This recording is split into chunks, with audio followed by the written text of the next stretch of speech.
Welcome to the 169th edition of Spooky Reviews from Spooky Ventures. I'm Gary Hill, and I'm both your host and reviewer. Today I'm looking at a DVD release of a movie called Don't Make a Sound. This movie comes from the same director as Ghosts of Amityville, which I reviewed previously. Like that film, this is a very low-budget indie offering. It's basically a slasher, serial killer kind of movie, but it's an oddity under that heading. Well, perhaps oddity isn't the right term. Let's just say that it tends to break the mold and not fall into the standard sort of slasher movie pattern.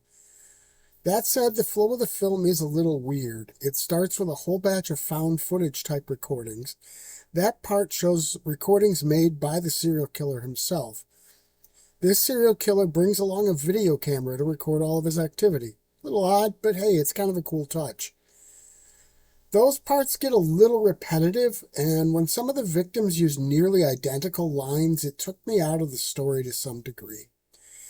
Now, there is some solid violence in place, and that section definitely left me wanting to know more about this strange killer. The movie shifts after a while to a more standard film style. There's a short story of a mother and daughter getting caught in the web of the killer. Then we get to the main story that's the one listed in the synopsis. An older sister is taking her younger sister to live with their aunt after the death of their mother. They wind up stopped along the road and their car won't start. That's when they get caught up in the serial killer's activities. Now, beyond that, I'm not going to reveal a lot of the plot in order to avoid spoilers. I will say that while the movie has a tendency to be slow at times, the closing act really works pretty well. There are some continuity oddities, and it's obviously indie, but it really has a lot of tension and gets going rather nicely. I definitely picked up some Becky vibes on the movie too, which is a good thing for me. Overall, I think the payoff is worth the time invested. The rest of the movie has its charms too. I mean, that's especially true for people who are into torture-type horror. Besides, fans of indie horror aren't as demanding as fans of other genres. We can appreciate the super low-budget stuff. I would say that this leaves the viewer with some questions when it's over. That's not really necessarily a bad thing. In fact, depending on your taste, that can be a bonus.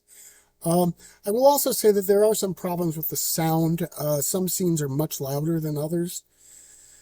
This release includes a number of bonus features. My favorite by far was the bloopers deleted scene feature.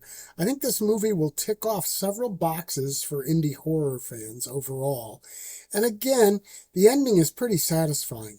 This won't be winning any awards, but it is solid. And, for fans of indie horror, it's pretty much got a lot of what you want in it. Spooky Ventures is the home for spooky content and spooky merchandise on the web.